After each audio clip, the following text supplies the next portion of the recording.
过来我给大家讲个义，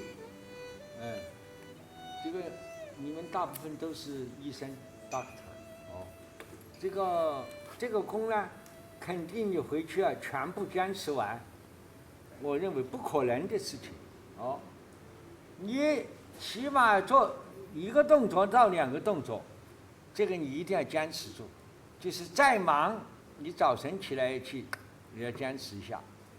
你要说忙，我就举个例子，海儿他不忙啊，海儿博士，他可能比在座的，还有他要出开啊，比在座的任何一个人都忙，他是一直坚持没断过的。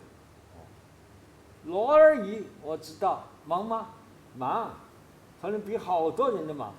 我认为他也是一直，起码是坚持，2个动作以上，3个动作嘛最多。只要坚持1个动作，他就不会的。所以说2天回去坚持1个动作，起码要，不能停得太长。The important thing is to once you open the meridians, which you will. If you for 3 or 4 weeks practice so many hours a day, both with the chanting internally, the psychological work internally, the connective tissue, the lymph and the tendons externally, your body will change. Don't let it atrophy again afterwards. It's of course not realistic unless you want to become a Qigong teacher or so to do the 14 in its entirety with standing for like 5 minutes in between, having an hour and a half every day. That's not realistic, but a little bit. Just pick your 3 favorite movements, your 5 favorite movements, or even your 1 favorite movement. But do the shaking, do the transition, do the standing, do 1 favorite movement, do the closing. That's sort of a minimum that you should be doing. And ideally you do it, we reach a state where we become so open that we then addicted to movement. He said there is, of the people in the room, apart from Dr. Liu, it's probably myself and Lori and Tammy, some of the busiest people.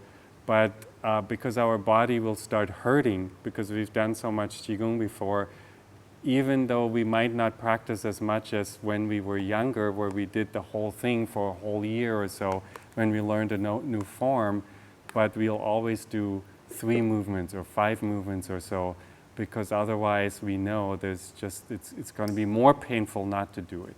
So that's what he wants you to make, that minimum commitment to for the rest of your life, to do sort of a minimum of Jing exercise there. 对，真的希望坚持要这是个好东西，真的，我说实话，你以后就知道它的好处，真的。Yeah, that is of course, and I'm closing with that, adding to what he just said, is one of the reasons why in ancient times this kind of esoteric knowledge wasn't taught in a setting like this. But it was only taught to 1 or 2 or 3 people, because you first look at the people, and after observing them for a year or 2 or 3, like in my case a year and a half, then you know that they will really treasure what you give to them. Because if you give something to somebody that, even if they don't look down on it, if they don't treasure it, that's an energetic state that will affect your own practice, because that not treasuring is already an energetic stance that will affect all of the other people who are practicing it. That's the benefit of lineage.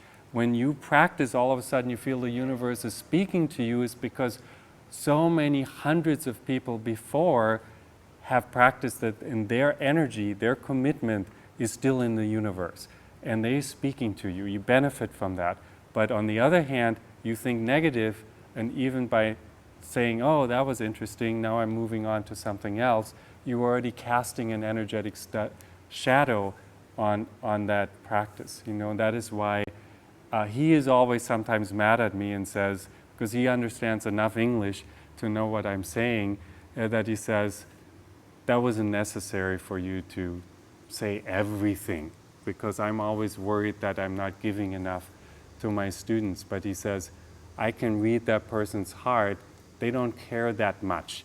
They want to get their money's worth, but that person in the end will never use that, and that's actually forbidden from an energetic perspective, not from a cultural stinginess perspective, but from an energetic perspective, you leaking secrets of the universe that somebody will trample on then, even if it's just by ignoring them. So he implores you for your benefit, but also for the benefit of the lineages, to treasure everything that you learn from the abbot, from Dr. Liu, and in the Qigong.